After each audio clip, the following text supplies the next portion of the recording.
Hello, everyone. If you're out there, can you at least write something in the comments that how is the audio and how is the video? If you could put something in the comments, at least I know that you can hear me and the audio and the video is matching.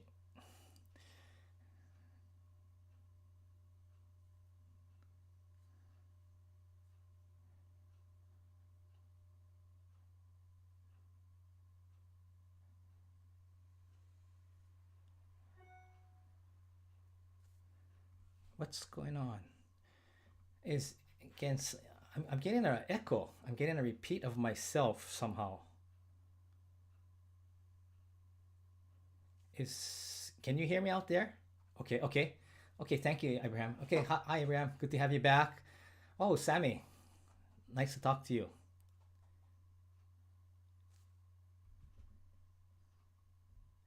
Somehow there's something repeating.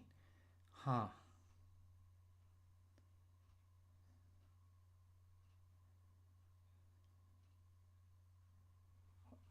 What's going on? Okay. Okay, audio and video is good, so I'm just gonna do you hear a repeating of my voice? Like I'm saying it and then I'm hearing it again right after this, the same thing that I just said.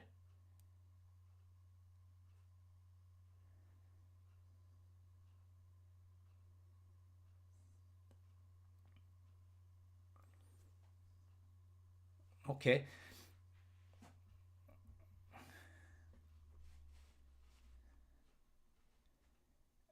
No, okay. Thank you, Sammy. Okay, so I guess I'll just keep talking, but I might get mixed up because I'm hearing myself repeat. I'm not sure what's going on, um, but I'm gonna just keep going. Okay, welcome to the Discover Japan Live number 2, and I appreciate.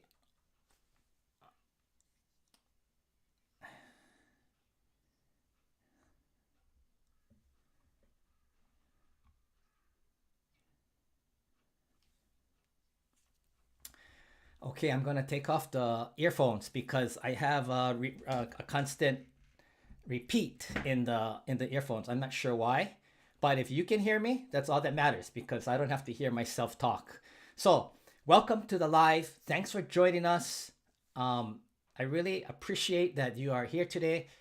Let's see. Today, after the last live, and that went quite well, I thought, for the first one. So I wanted to do a little bit more follow up on that. And there was a couple of questions that I didn't answer on the last live, and I went back and I checked the comments, and I see that I wanted to get to it. But before I do that, if this is your first time first time with me, I'm Mike Matsuno. I'm originally from Honolulu, Hawaii. I'm Japanese American. I've been in Japan about 30 years altogether. Yes, I'm very old. I've done things like study abroad. Of course, I mean, I've studied abroad originally. I came to study at Doshisha for a graduate degree. I worked in office. I taught. So I've done many things in Japan. I always say that I'm not the guru, but I think I can give you enough common sense suggestions. And I don't know all the answers. On my first Discover Japan, I did say I'm not a foodie. So if someone wants, like, what's the best tonkatsu ya, what's the best udon or whatever, I'm not the person, but I'm, YouTube. If you type in what's the best ramen in Tokyo or something, boom, boom, boom, boom, it would, you get several 30, 40, 50 videos. So I think that's the best way to go. And if you're curious, you could still you could write a question into the comments, and other people who are watching, some are, Japanese, other people who have lived in Japan a long time, they can actually answer the question in the comments. So the whole idea for a live is for me to interact with you, the viewers and audience, as well as the audience to interact among themselves, because that's what the live is for, right? Because if I was just gonna teach or give you information, I could do a video. So that's why I'm trying to do lives. I'm trying to build kind of a community because a lot of people have questions that aren't always answered. And so at least, if you can bring it to my attention, I might not know the answer, but I can try and help you find out. Okay. So I guess the last question, the last time was, oh, one more thing. If you can share this video right now on live time to people who are interested in Japan, they would get it right now and they could actually come on at exact right now in real time if that's possible.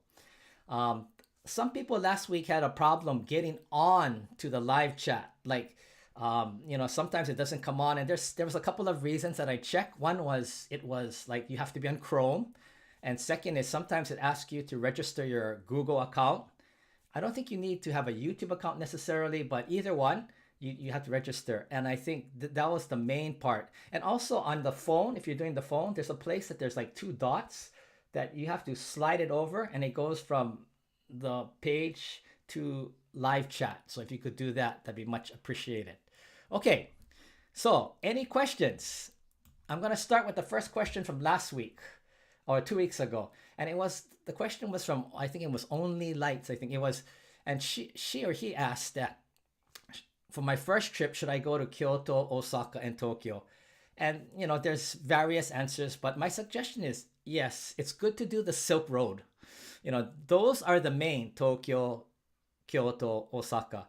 It's good to do it on the first trip just to say you've done it. And then after that, you can decide if you want to come back and spend more time in different places or you want to go outside of that. You don't have to do that first, but I would suggest it. And another question that came up was, should I do a tour? Again, there's several different answers to this, but I would say if you have the time and you can afford it, I think a tour is a good way to go on your first trip. So you get all the history and you get all the explanation, because if not, you're just going place to place. And yes, you can look at the brochures, but they're not really that good. And you can watch YouTube videos and try and help each other with what's going on. But the problem still is that you need more context, right? So it's not a bad idea to go on a tour for your first time, and then after that you can go on your own. But you don't have to. You can do your own research and move along as it comes. Well, again, that's up to you. But yes, it's probably a good idea to do the main three, that route, the Silk Road route from Tokyo, Kyoto, and Osaka. Now, again, a lot of people talk about the busiest time of the year to come, and or not to come, and that's usually the three big holidays: Golden Week, which just was this past last month, Obon, the middle of August, and Oshogatsu. That's New Year's. So those are the three that you probably don't want to come. But again, you could come. It's just very, very crowded.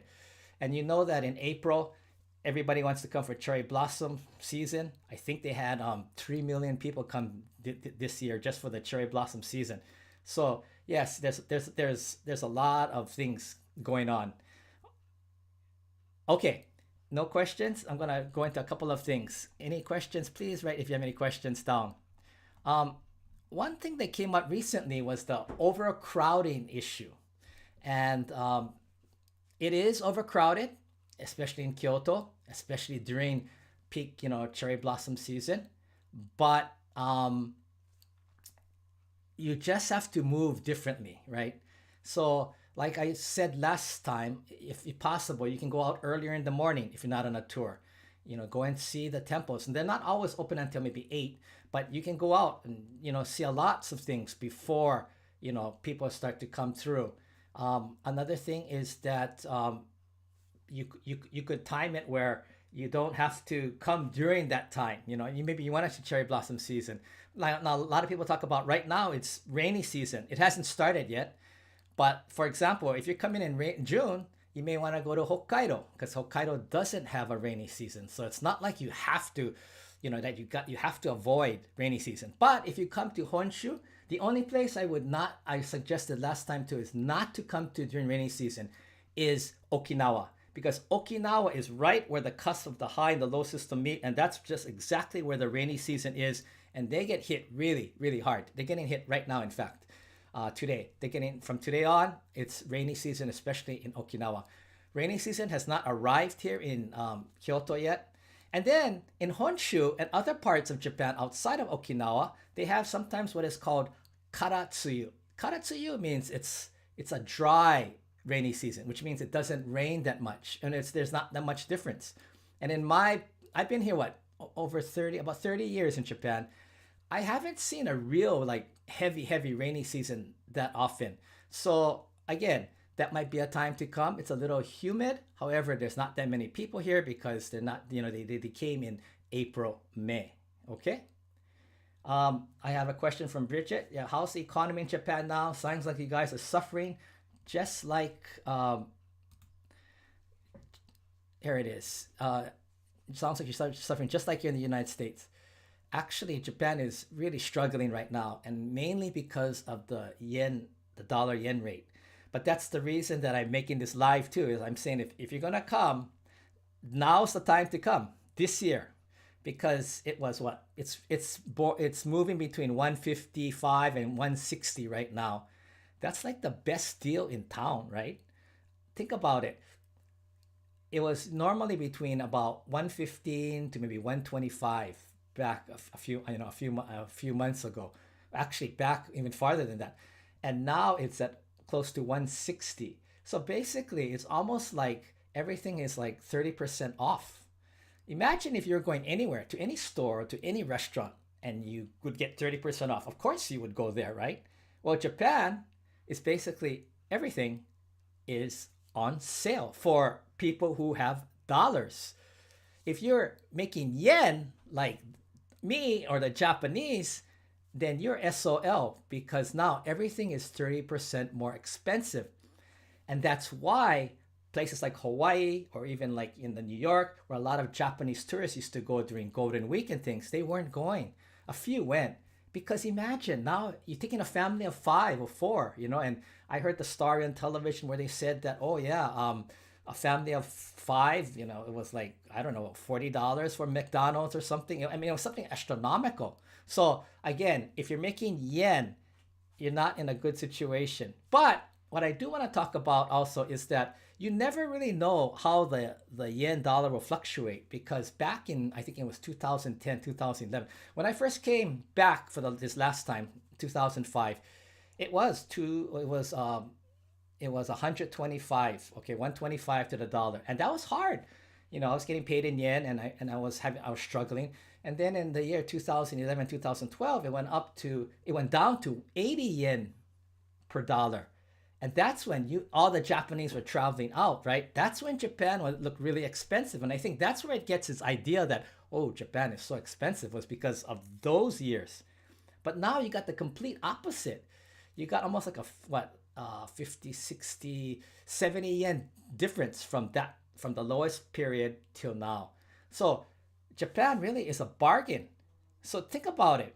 You can come to a place that you're getting everything off 30%. And as I said in my first video, and if you're interested, it's if you haven't seen it, it's on my YouTube page, channel. You can see it there. It's like the best deal in town right now. So you can get the best deal in town, as well as it's safe.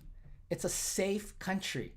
It's, as I said last time too, it's probably one of the safest countries in the world, especially with 127 million people. It's per capita crime is very, very low. Yes, you have murders. Yes, you have robberies. Yes, you have crime, but it's one of the safest, if not the safest, in the world. Okay, thank you for that question, Richard. Eva asks, is it just as easy to navigate the train system in Osaka and Kyoto as it is in Tokyo? I think that Kyoto, Osaka is actually easier because it's smaller. Yes, there maybe there are different lines and things, but it's there's Kintetsu, and then there's JR, and then there's Hankyu, but Tokyo has private lines coming out of their main hub also. So yeah, I think Osaka Kyoto is quite easy to manage, right? And as long as you have either the Suica card or the Koka card or the Passmo card, that's all you need. Just keep it refilled, and you can just go through for almost every bus and train, and even most taxis. Some taxis don't have the machine yet, but a lot of them have the taxis. So yes, not a problem at all. Actually, you enjoy it. Remember, the only thing about traveling on the trains is try to avoid rush hour, and that's usually 7:30 to maybe 9. And then in the later evening, it's usually maybe, I would say, 5 to maybe 7:30. But the main rush is morning. That's the bad one. In the evening, it's not that bad.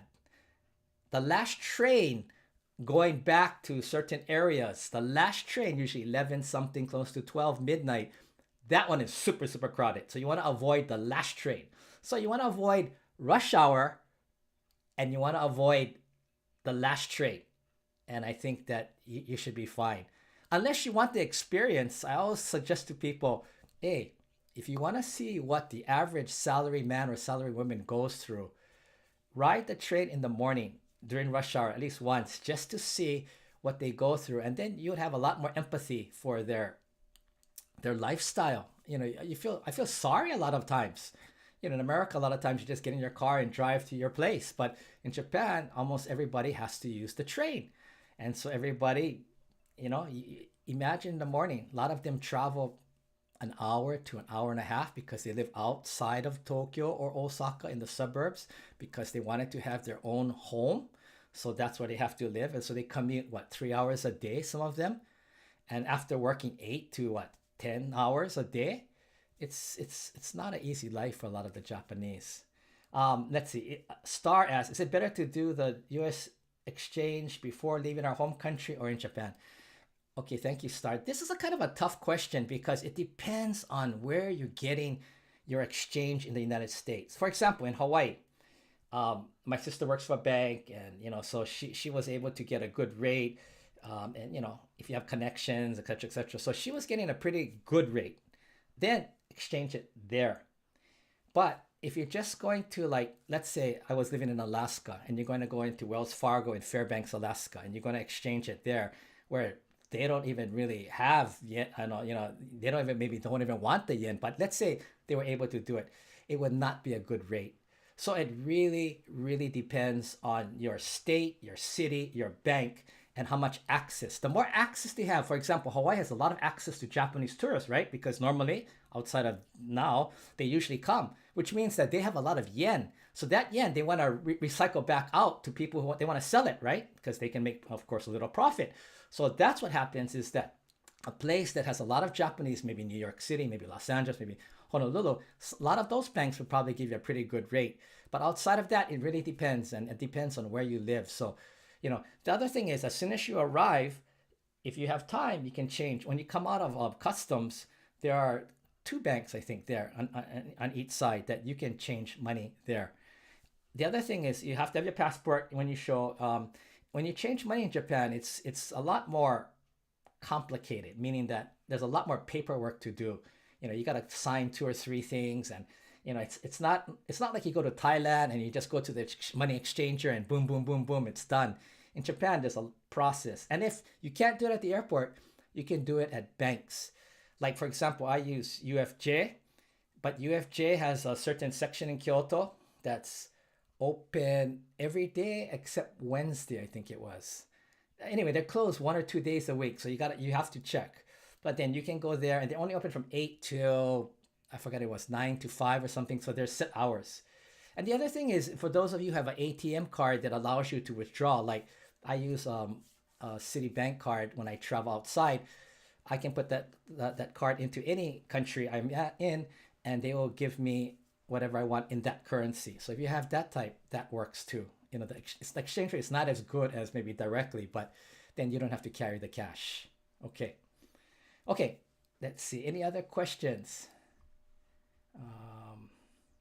House economy. Okay, go to Fukushima, for example. Yeah. Okay. Ibrahim, I'm pronouncing it wrong, has talked about going to outside areas. I would highly suggest, as you get more confident, that you go out to more rural areas, because to me, that's where the so-called old Japan, or the old Japan heart, still lives.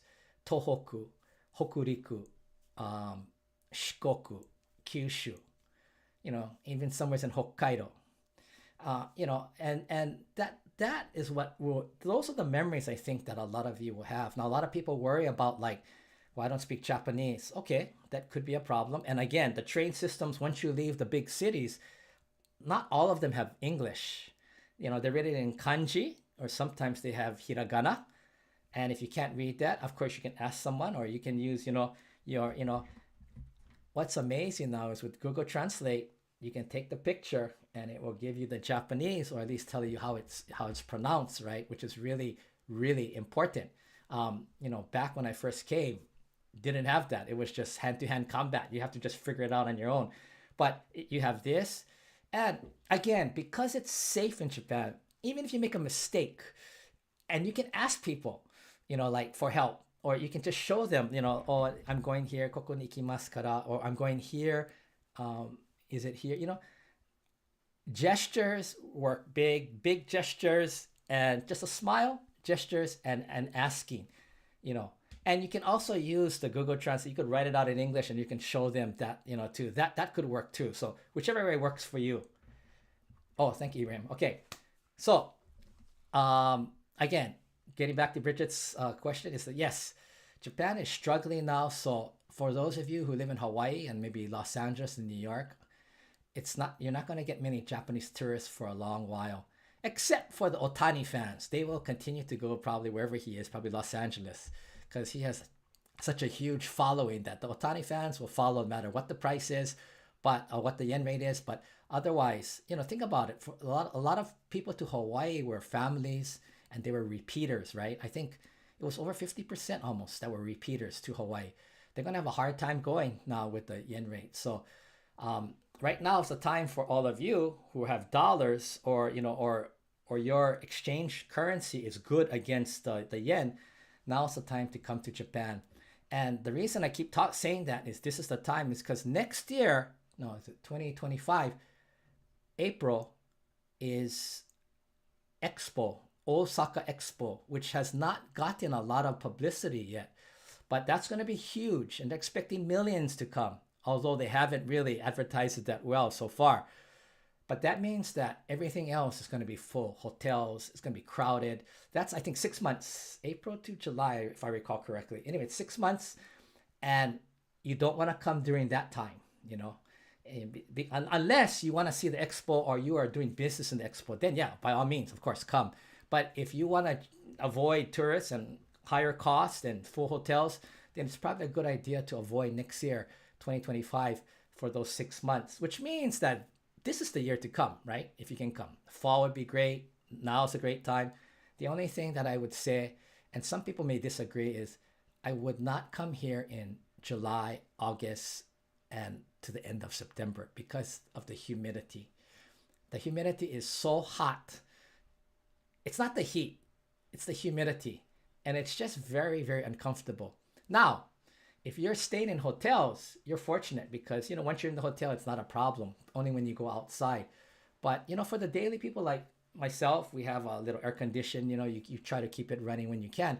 One, it's expensive, so you try to just limit that. Two, it's that it doesn't get the room really cool. It's not like central heating type of air conditioning, so it's different. But if you're in the hotel, you're fine once you're in the hotel, or if you're moving underground.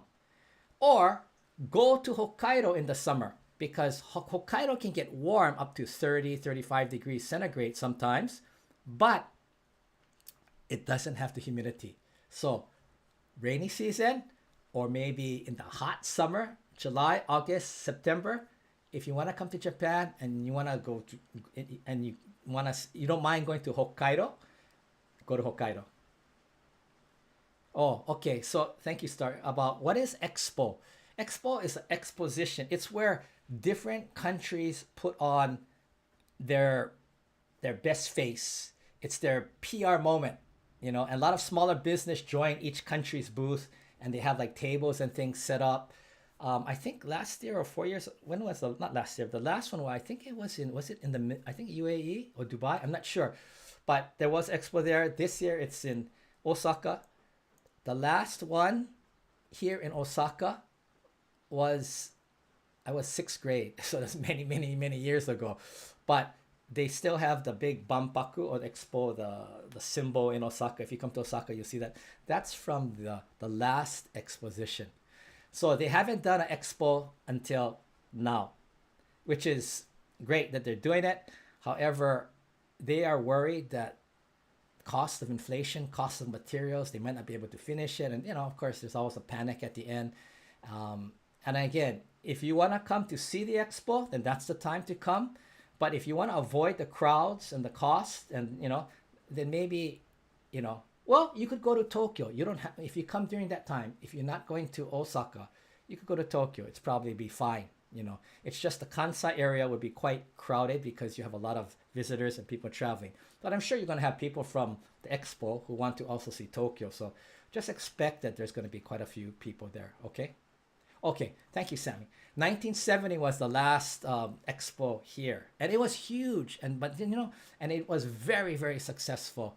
And they have the big park now, Expo Park, and they got you know, the cherry trees are still there and everything. So they planned it, and it still remains in 1970. Okay, anything else? Let's see. Okay, I'm gonna just talk about a couple other things then. Oh, a couple of good things is you talk about over tourism, and people especially in Kyoto are worried, and you should read a lot of those stories about now you can't take a picture with the Maiko-san and things, which it's just common courtesy, right? The other thing was that oh, just yesterday, last night on NHK, I just saw they just started a new bus, Tokyo special bus on Saturday, Sundays, and I think holidays. This is like the tourist bus. And what this does is that it will hit the main spots. I think Kiyomizu, and I think it goes through Gion, one of them. But anyway, so that will take some of the pressure off of the public buses in Kyoto. So Kyoto is trying to take and handle over too many tourists. The problem is everything is slow in Japan, and even slower in Kyoto. They always go back to, oh, it's traditional. But traditional sometimes equals slow, conservative, sometimes too slow. So things happen very slowly, but they are working on it, and again, at least they're moving in the right direction. And a couple of other YouTube videos I've seen is that people are worried that, oh, there's a different price for foreigners. Now, I have never seen this so far. I think it's just a few places, but it wasn't like they were like, okay, foreign price and Japanese price. I think it was more like they were making certain things like seafood donburi, seafood bowls that they knew that foreigners would like, and then they were marking it up high because foreigners wanted to eat this. So again, I don't think I have never seen this, but I don't think it's like they're making a special price for you and you. It's basically they create a dish which is in the image of maybe what foreigners really want to eat, full with all ikura and uni and all these things, and they sell it and they mark it up. So there is a choice. You don't have to eat that. You could eat what the regular Japanese people are eating, and you'd probably pay the same price, I'm guessing. So again, I wouldn't worry so much about that different price. But if there is a difference in a price, I mean, you have to look at it too. Like a lot of countries like Myanmar, India, Thailand, they have for like certain sites, like the resident or the citizen of the country price, and they have a tourist price, and it's just part of the system. So if Japan eventually went that way, not that I'm saying it's great, but I said it's nothing that unusual. I mean, think about it. In Hawaii, we have the Kama'aina rate, right? If you go to Diamond Head, I think Diamond Head for if you're a resident, if you're a Kama'aina, it's free. But if you're a tourist, it's $5. Not much, but $5, right? So same idea. So again, everybody makes a lot of big noise about it, for these YouTube videos. But I think not such a big deal. And if it does happen, it's going to be limited, I believe. They're not out there to rake you over the coast. They're just trying to manage some crowd control, right? Yeah, and yes, you're going to have some places that maybe are not the best, businesses. Maybe they try to not cheat, but try to take advantage. But again, very unlikely in Japan. Okay, let's see. Yeah, so the best thing would be is to try and go to outside areas of Japan. And as I said before, even if you don't have Japanese, if you can get the train tickets, you can get there to the hotel and figure out. It's not easy, but it's not that hard. honestly, if you're able to do that, there's a sense of achievement, and you go like, wow, I did it without Japanese. That's And there is a different sense of feeling when you come back, when you go home. You'll feel a sense of confidence. Sometimes you have to go through a little bit of suffrage to understand and appreciate when you're successful. And you will be successful, because even if you get lost, you can always figure out how to get back home, right? And Japanese people are really, really kind. It's just that they're very shy and more standoffish, especially in the country areas. So you have to be the one to approach. Not too many people are going to come up to you and say, oh, do you need some help? Maybe in Tokyo, maybe sometimes in Kyoto, maybe you have some people come up to you and say, can I help you, or do you need help? But outside, most times that will not happen. It will be up to you. But all you have to do is smile and ask nicely. Sumimasen. Again, know the 10 basic words like I'm sorry, excuse me, and then you can try and say it in English, or you can show them on your phone, or you can show them on your paper where you're trying to go. But yes, people are willing to help, and they're very helpful, but they will not come up to you normally. And I think I'm going to do a live on this maybe in 2 weeks about the communication styles of Japanese and how it can make a difference, whether you live here or whether you are a tourist. Because I think part of the experience, the main part of the traveling experience, it's not really seeing so many temples or seeing Mount Fuji. I think it's really about the people you meet on the trip.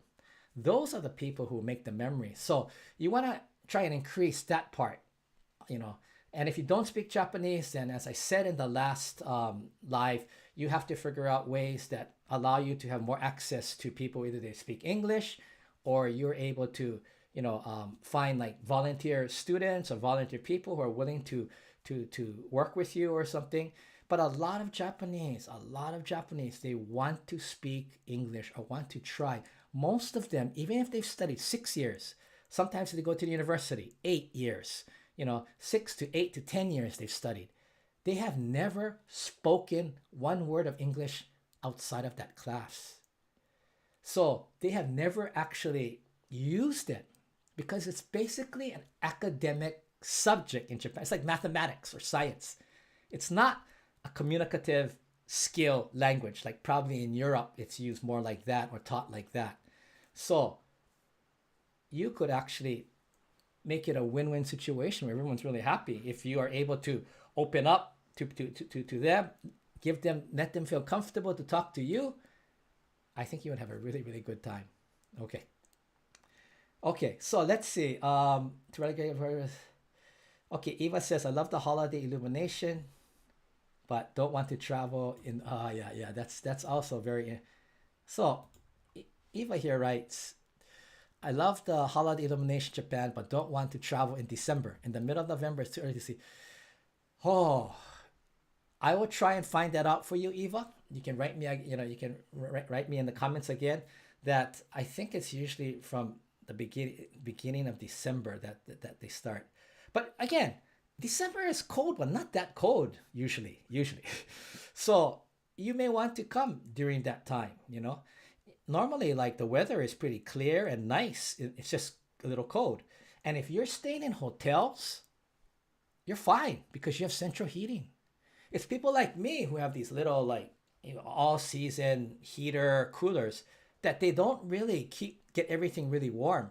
And in Japan, they try to save electricity. So you don't have the whole house, all the heaters going. You only have one room. You close all the doors and you eat and you watch TV and some people even sleep if they only have a small house. And then from there, you go to your bedroom and then you turn off that heater and you go to your bed, and either you turn it on for 30 minutes and then turn it off because you're not supposed to leave it on all night, or you just jump into your futon. That's why they have like ofuro, right? I think ofuro's one of the functions is heat your body so you can jump into the futon and then you can be warm during the winter months. That's my story, but I think that's part of it. So, but if you're in the hotel, Eva, no problem. You got central heating. All you're worried about is walking around. You got your jacket on, your down jacket on. Fine. So, I will say though, light ups are beautiful and amazing in Japan, but they're very, very crowded. And I guess you can expect that in any place in Japan. But yeah, they're beautiful. The other interesting part is most of them end, what was it? Some of them end right before Christmas, and some of them end on Christmas. So you would think like, oh, okay, holidays for the Japanese is after Christmas because Christmas is not a holiday in Japan, right? Most Japanese are off like the 27th, 28th of December until maybe January 3rd, right? So you would think, oh, you would have it for the people, but no, it's almost like again, everything has like a rule. Oh, okay, it's December 25th or whatever. Stop, turn off, break down the illumination. When you think they could make so much money, right? I'm attracting people to come and buy things at the shops and whatever. Nope, the rule is the rule. So um, I don't know if they're gonna change that in the future, but again, it's if you're staying in a hotel, yeah, you Eva, I guess you're from Hawaii, right? So it means that maybe it's a little cold, but it's not cold like more like end of January. So again, it's up to you. Everybody's level of coldness is a little bit different. Yeah. Okay. My favorite clothing store is in Ibaraki. No one speaks English, so I've never had any. Okay. Abraham says he goes to let's see. This is interesting. Yeah. His favorite store is Ibaraki. No one speaks English. Never had any issues. Been going for many years. There, Abraham is an example. Basically, you can do anything. You know, like my sister. I don't know if she's on this live or not. She can do it. She went to Japanese school for 9 years. I mean, she doesn't speak Japanese, but she can read a few things. But she doesn't want to go alone because she's so afraid that, I don't know, she has this fear. And she always tells me, oh, no, I can if I want, but she won't. But anyway, my point is that anybody can do it. And I believe, and this is why I'm trying to get my sister to go solo. I've taken her, one, two, three times already in the last 10, not 8 years. And again, there'll be this fall again. But I tell her, if you do it on your own and you accomplish it, there's a sense of fulfillment and happiness that you cannot get when you're with a tour or you're with somebody that's translating for you. Yes, you can get more of a deeper story. Yes, you can get more context, but you cannot get that feeling of like, I did it. Wow, they understood what I said. I said, toilet wa doko desu ka? And they took me to the toilet. Oh, I'm of course, I'm just exaggerating a bit, but something like that. Definitely, like when I travel to like Thailand even, and I'm outside of Bangkok that they don't speak English maybe, then it's tough. You do it and it helps you with your communicative skills and your ability to communicate. And when you're successful, you feel so good. It's a great feeling. And Japan is the perfect place to do that because it's safe. People are nice. You don't have to worry about getting mugged or shot or kidnapped usually. I mean, like 99.9% of the time.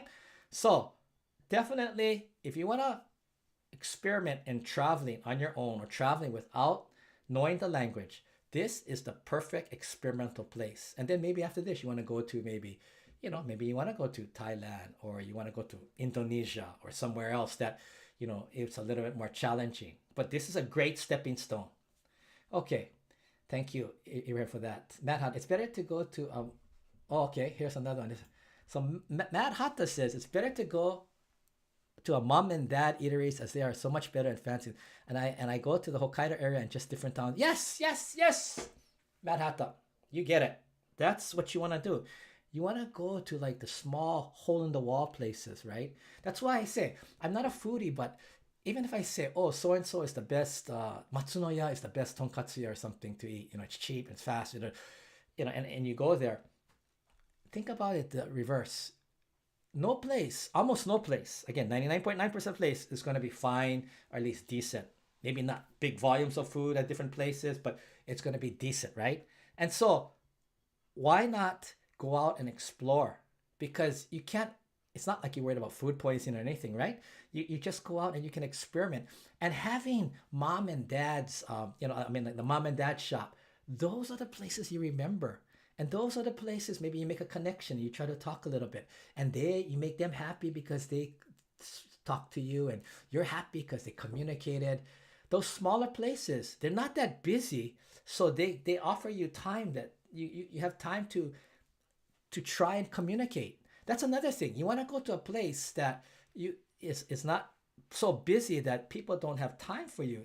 You never know who might be a person that you can talk to or make smile or communicate with, I think, right?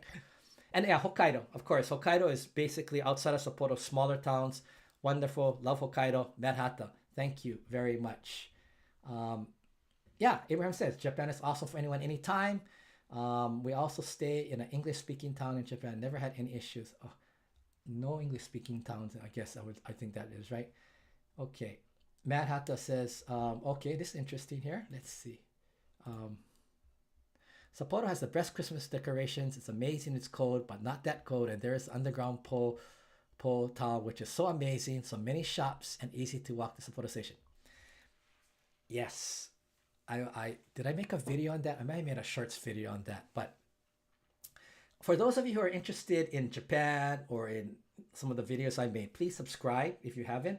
And you can see on my YouTube channel, Man in Japan page, there's several. I don't even remember. I have a few videos out, and please subscribe and watch if you're interested. But anyway, getting back to what I was going to say is that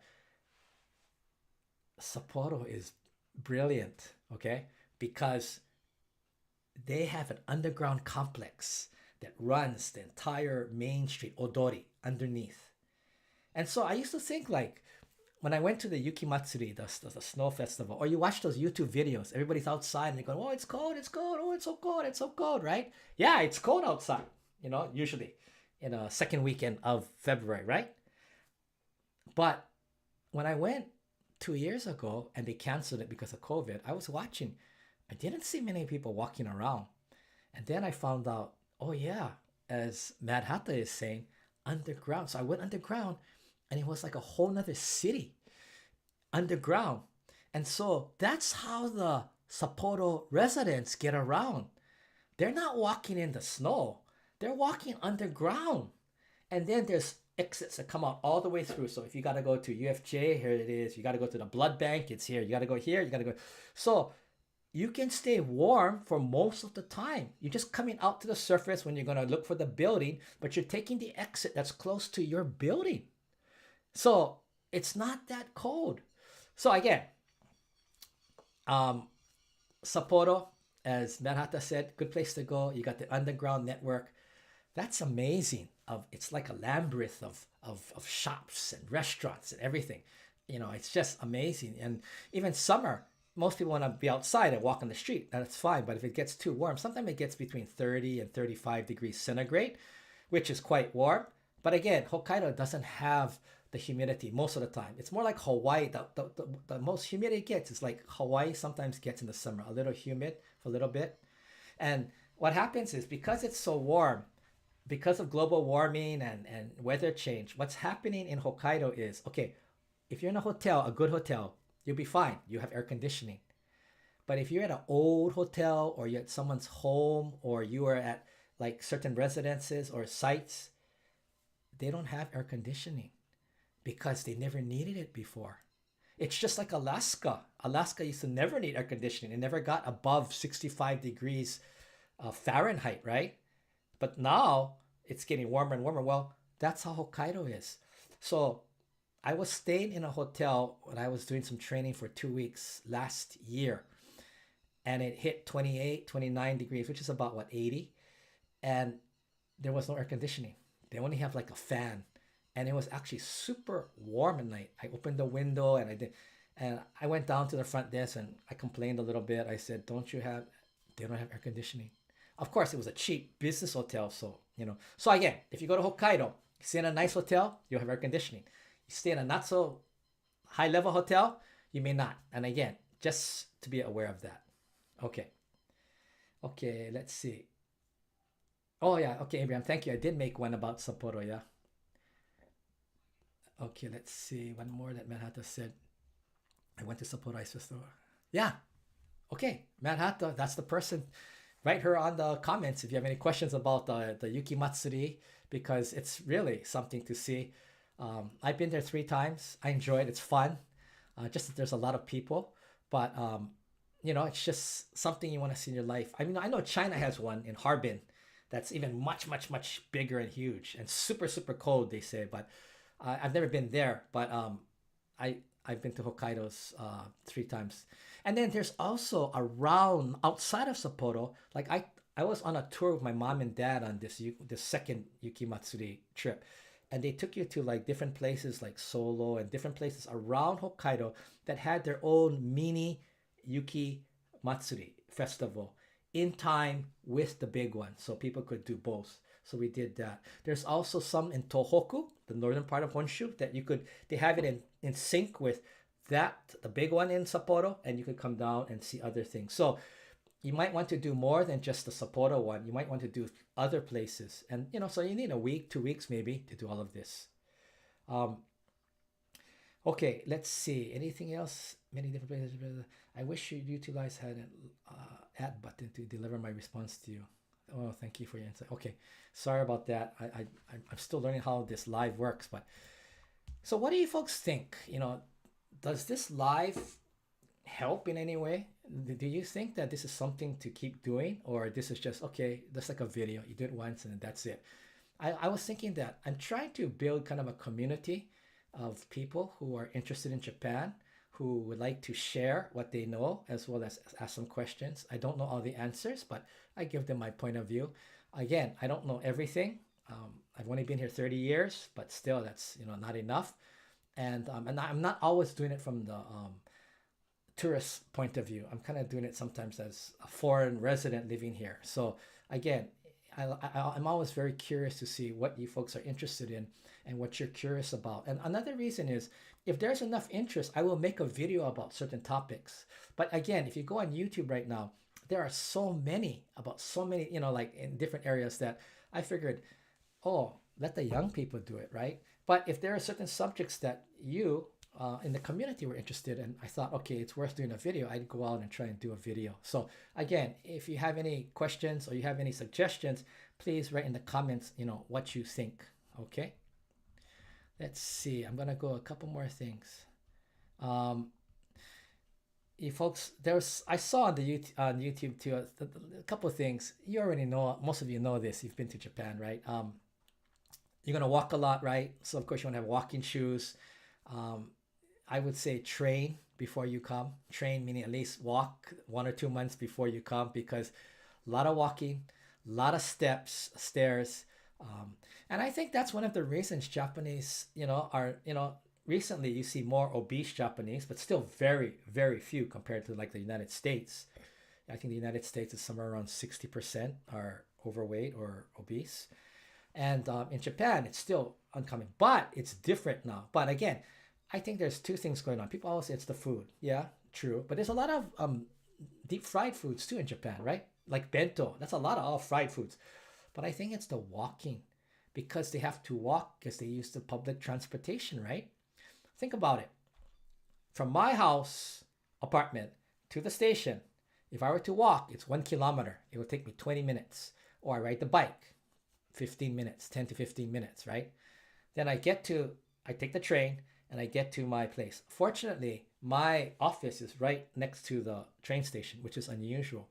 Most Japanese have to walk another 10 or 15 minutes to their office or company.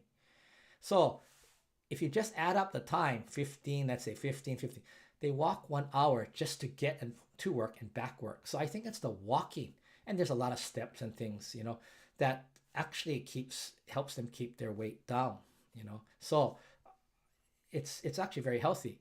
Just that I would train or at least do some walking before you come, because you'll be amazed at how many steps and it can be quite exhausting for some people. Okay. There's one thing I do want to talk about a little bit. I'm just going to speak a few more minutes. It's about, you see some videos about manners on the train, and there is a lot to do with this too. And it's not that foreigners intend to be rude or offensive in any way. Usually not. It's just that it's a difference of thinking and culture and things, right? For example, like the phone, right? Using the phone. on no one is talking, on the train. You can text, but you can't talk, and if you took like, let's say you took the Sky Train in Bangkok, everybody's like talking, and it's like really noisy and things, right? So Japan, I think that's a great rule to have. Like it keeps everybody more or less more quiet.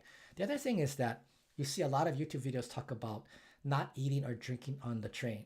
And it's very confusing because I myself made several mistakes because I thought when I first came to Japan 30 years ago, 40 years ago, it's that you could eat on the Shinkansen, you could eat on those long distance trains, figure like one train, same, right? Train. So I remember one day I bought bento and I'm eating on the commuter train and everybody was looking at me. Now remember, I have a Japanese face too, which makes it even worse because they're more upset because I'm, what is this Japanese guy doing, right? Kind of thing. Of course, they're thinking that, right?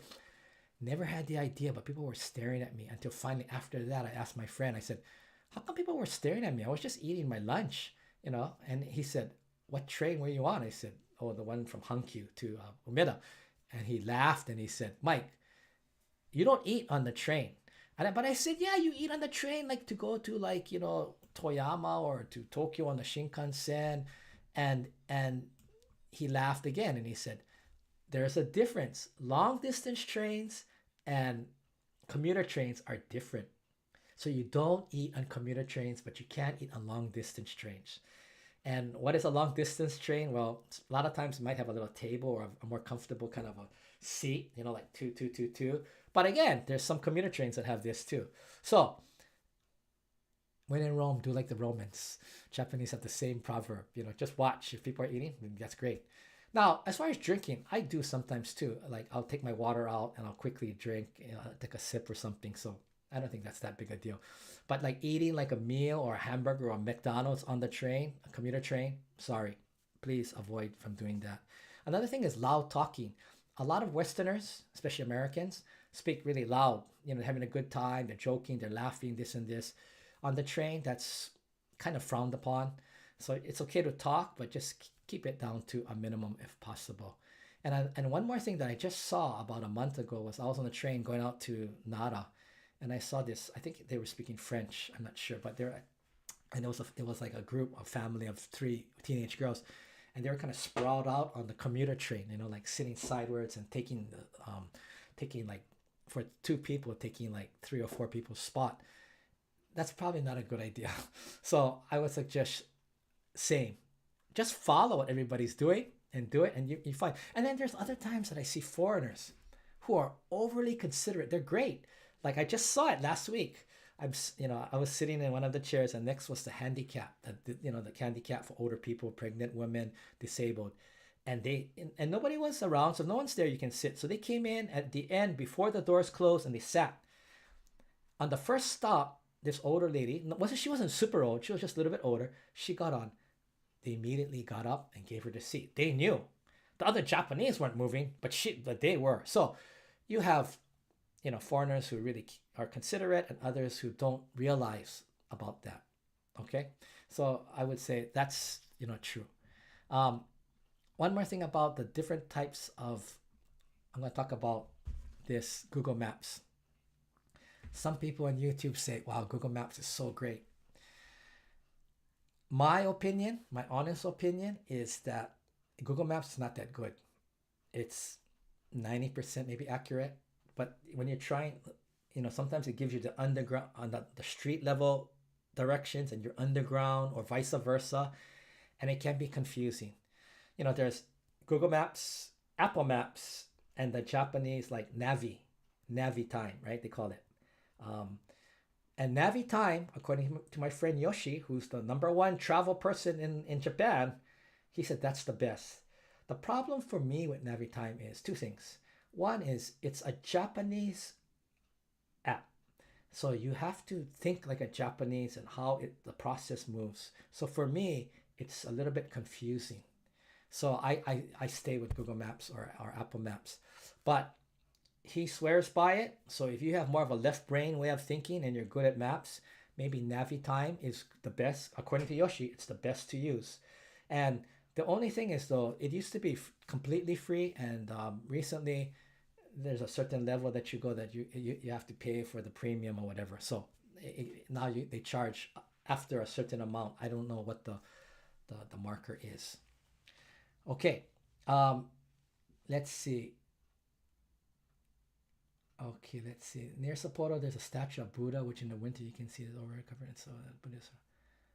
Oh, okay. No, I haven't. No, I don't know that Manhattan wrote about seeing this. I don't know about this. Lavender is one of my most favorite memories. It's in July in Furano and Bie in Hokkaido, and it's beautiful, and the smell is wonderful. If you get a chance to go to Hokkaido in July, definitely don't miss the lavender. Um, Star says, let's see, um, is that train eating? Is that train eating changing with the younger generation? Yeah, it is changing a little bit. You will see, especially like the kids, the high school and the junior high school kids who get on the train and they're starving. They just came from their practice. They went to school all day and then they went to the convenience store. They grabbed bread or whatever. Yes, you might see them eating on the train. So, yeah, thank you, Star. That's exactly right. They're starving. So they're just shoving usually it's bread or pan or like, some kind of sandwich because they don't have time. They just came from the club practice. In Japan, they usually go to school like until about 3, I think it was.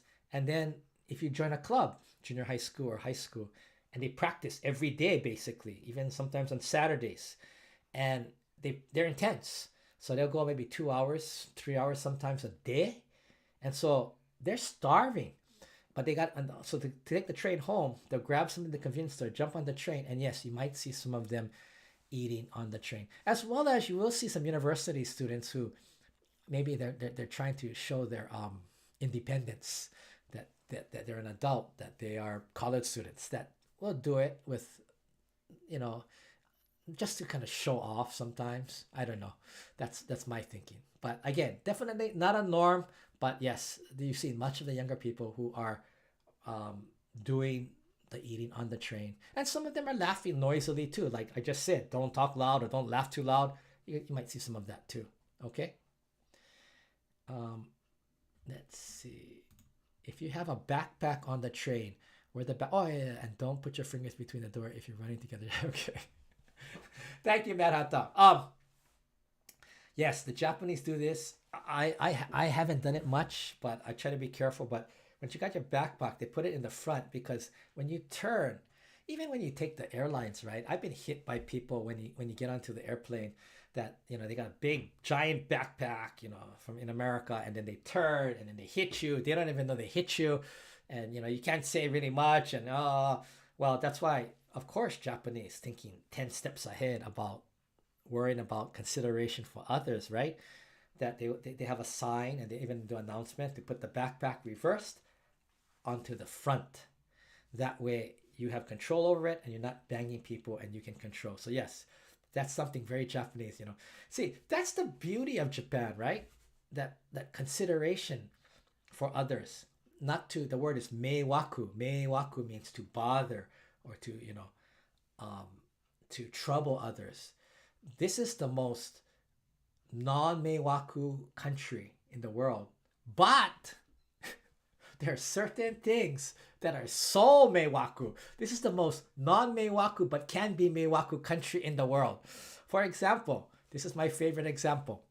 They have what is called the senden ka. Senden means advertisement, so advertisement car. And those are the cars with the big speakers on the top. It's usually campaign or election that they're doing. And they'll have it on the top and they'll have the microphone going. And they are really, really loud and obnoxious. They're saying. And normally, because they campaign differently, all they're doing is saying the name. Like if it's Okajima.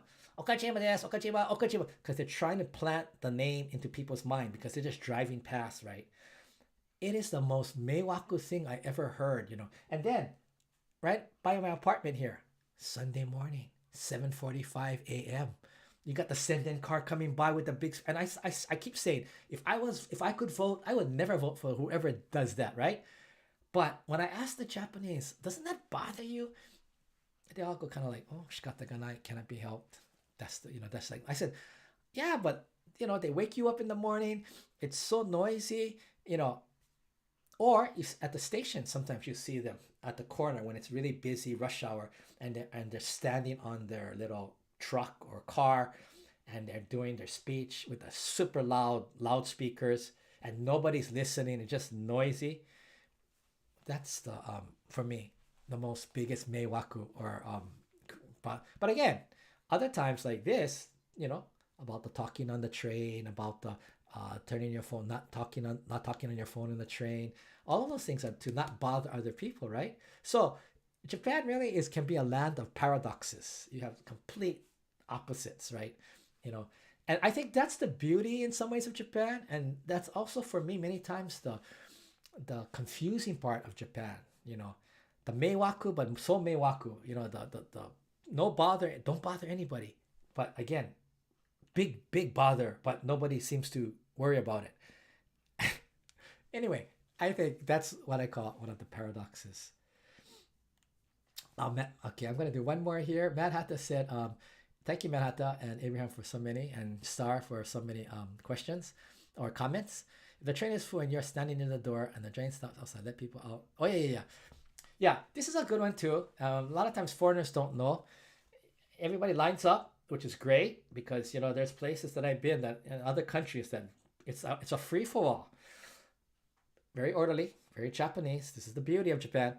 And then people stand on the side. So if the door is going to open this way, they're going to stand. You're going to wait here. The door opens. You let the people out first, and then you get in, right? And as Manhattan wrote in the previous comment is, if the doors are closing, don't stick your hands in because it's going to close, and it's a pretty strong close. It's not like an elevator door that you can kind of stick your hand in and stop it. It's not going to happen. Do not stick your fingers in to try and stop a door if you're trying to get in. Again, if you can't get your body in, don't put your hand in, or don't stick an umbrella there. I've seen some people do some crazy things. Just take the next train, okay? So thanks for that. So anyway, it's about an hour now, so I'm gonna probably end here. Please write in the comments if you have any more questions, or if you feel like this is even something that you get something out of. If you're not getting anything, or you already know everything, then maybe this is not for you, or maybe this is not worth doing. But I hope to do more of these just because it gives people a chance to share. And one more from Star. Can you talk about the taking of your own? Oh yeah, okay. This one too I see in some of the videos too. Can you talk about the taking your own trash garbage home if hiking? Okay. What you see in a lot of YouTube videos, and it is true, Japan is one of the cleanest places in the world. However, you don't see garbage cans around. And you wonder, where are the garbage cans? Well, there are garbage cans strategically placed, but also a lot of people take their own garbage home. So it's good to carry one of those small plastic bags with you, empty one. In Japan, they don't have a plastic issue like in Hawaii. It's banned, right? So you can take around your little plastic bags, and people put their garbage in there, put it in their backpack, and take it home and throw it away. That's what's kind of expected. Now, where to find, don't tell anybody, where to find garbage cans? Well, one is the convenience store, of course. So, of course, they'd like you to buy something and then put it in. But if you're walking past, sometimes I've gone in quickly and just put my iced coffee cup, throw it in the garbage can or whatever into their garbage can. But of course, if you can, what they offer, these convenience stores, is toilet, usually, almost all, 99.9%. Only once in a while you have one that doesn't have, and garbage cans. So that's where the convenience store is really convenient, especially toilets. That is my number one really happy thing that the convenience stores offer. Almost all of them have toilets. In fact, that's one of their advertisements, like on the big signs when you're driving past or whatever, they'll show they have a toilet here. They're trying to get you to stop and so maybe hopefully you'll buy something. So that's actually a part of their sales process. But it's great to have a toilet, right? Because I've been to a couple countries. Like once I was in, I think it was France, and I couldn't find a toilet, only the paid toilet, right? And so I asked the guide, and the guide says, "Okay, wait a minute," and then it's like 15 minutes later, no toilet, right? So finally, I see one that you put the money in, right? The euro. So I go there, I put it in, I open the door, and and I literally jumped out of my head. There was somebody sleeping there, and I opened the door and I just jumped and I ran back to the group. But again, Japan has toilets, train stations, convenience stores. It's great. I remember even when I was in Buenos Aires in Argentina, they're not like public toilets, but they have an interesting rule is that if you got to go to the toilet, the restroom, you can ask any coffee shop or whatever, and then they will let you go. You don't have to buy anything or anything. That's what's I remember the rule in Buenos Aires was. I don't know if it's still true. So yes, that's why like when you hike up a mountain, who was asking about somebody was asking about hiking, was Abraham. If you hike, you're expected. There's no garbage cans like on Mount Fuji or whatever. You have to take your garbage. I mean, you have to bring your garbage back with you. So you always have to have a little bag that you carry. But it's good to carry wherever you go because recently there's less and less garbage cans. I noticed. But like in Kyoto, you've seen those pictures. I even took a couple pictures about a month ago. I was going back at night, 11 p.m. I was coming back from a dinner. The Kyoto garbage cans were horrible. They were just overflowing. And so there's just not enough garbage cans and there's not enough service that they're coming to pick it up. So again, if you can, try to bring it home, or if not, hit a convenience store. And a lot of train stations have too, but they're very few and they're kind of hidden a lot of times because they don't want people, filling it up so quickly, right? And so, yes, when you're in Japan, always carry a little plastic bag in case you can't throw away your, like if you have juice and you're drinking juice or something and it's sticky or whatever, you don't want to put it in your backpack like that. You want to have a little plastic bag to at least protect the material or protect, from spilling or whatever, right? So, another couple of things that people talk about is a lot of the Japanese restrooms and toilets do not have paper towels and do not have air dryers. Now, these days, they're more common, but they're still not at every place. So, a lot of Japanese carry around a small little towel. It's like a handkerchief sized towel that they carry around. So, when they're finished, they just use it. So, especially in the summer, right? It's hot. They use it to wipe, from perspiration, or you can wipe your hands. I always thought it was strange though, because if it's wet and you put it in your pocket or whatever, doesn't your pocket get all like wet or whatever? I use the Mike Matsuno style. I wash my hands and I just go like this, or I do this, or I put it in my pocket. I'm half joking, but I'm actually serious. So I mean, because there's no paper towels. If there's no paper towels and no dryer, then you have wet hands, right? So that's something to think about. Maybe carry around a small little towel with you, or you can do the Mike Matsuno style. Okay. Anyway, okay. So I'm gonna end here. I appreciate all of you who have joined. Maybe in 2 weeks I'll do another one. I think more about communication in Japan and like maybe some ideas or suggestions on how to interact more with the Japanese or set up opportunities that you can have more chance to speak. If I haven't gave it that much thought yet, but I probably will do something like that in a couple of weeks. Bring your face washer when you go to Japan. Okay, I don't know. Manhattan said bring your face washer. Anyway, I want to thank all of you. If you haven't subscribed yet, please subscribe. And if you're interested in watching some of the videos that I've made about Japan, shorts and regular videos, the link is down in the description. Appreciate it if you would subscribe. And to all the people who I know who just are on this just to support me, I thank you very, very much. Appreciate it. Just giving it a try. Where is the background? My last question. Where is the background? Does anybody know where this is? This is a hotel in Kyoto. It's actually mirrored. It's actually reversed though. But yeah, anybody know? They had a really nice display like this. I took a picture. That's what's my background right here. Let's see. That's how it looks without the blur. Oh, Malik Ali, what did you ask? Malik, I must have missed your question. Okay, Oh, Malik. Okay, I'm gonna ask. I'm sorry, Malik. I didn't see your question. Can I convert my heavy license from Canada to Japan? Jeez, I don't know. You can change your regular driving license, but I don't know if they will allow you to change that. So Malik, I do not know. I'm sorry.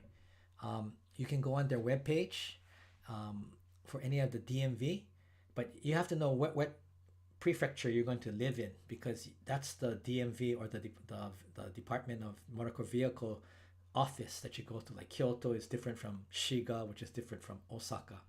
So no, I don't know. And I have to put your. Oh no, sorry, wrong one, Malik. Can I change my heavy? Oh, okay. Same answer. I don't know. And I will tell you, any of you who are thinking of coming to live in Japan and you want to change over your license, because I had a really bad experience at the Kyoto DMV where I missed the renewal date because the date was Heisei 34, Heisei, which is the old emperor calendar system, and I didn't know it was 2022, and I went over, and when I finally realized it, it was 8 months over. I ran down to DMV, and they wouldn't let me renew it. I would have to go through the whole process again, or there was something called kari test or something different. It was going to be very complicated. If you're going to change your license over, and again, Malik, I don't know about the heavy vehicle license, but just your regular, you have to make sure that your license from your country that you were at least 90 days in your country. What I'm saying is that you can't just get your license today in Canada or Hawaii, United States, and then tomorrow go to Japan. That license, whenever it was shown, whenever it was, excuse me, it was registered, then you have to be from that date 90 days in your home country. And that's the law now. And because I've been in Japan for the last, 15 years, 15, for the last 20 years this time, I wasn't in Hawaii or United States, I couldn't renew. So I have to go back to America and stay 90 days to do that exchange. So make sure you do that. And you're going to need that immigration form that most countries have that shows, or the stamp in the passport that shows that when you left, and when you left your country. I mean, basically, you have to show that you were in your own home country. And for Americans, you need to get, there's something like an immigration sheet that you can go on, like for your Social Security. It's the government website that you can go on, and you need to get a form that shows that you were in the United States for 90 days after you got the license, the date of the license. So right now, I have no driver's license because I was denied. So I don't have a driver's license. So I have to go back to America and live for 90 days and then come back again and apply again. Those are one of those things that was crazy, but my fault because I didn't remember. So I'm sorry, Malik. Oh, all right. Wally from Canada. Wendy, thank you. Okay, everybody. I hope you have a great weekend. Thanks for listening, and I'll catch you on the backside. Hopefully in 2 weeks, if you're interested, we'll do one maybe on communicating with the Japanese in English or in broken English or in katakana English. Maybe that might be an interesting topic. It won't be that long, but hopefully maybe something like that. Thanks again, everybody. Have a great weekend. Take care. Bye-bye. ありがとうございました。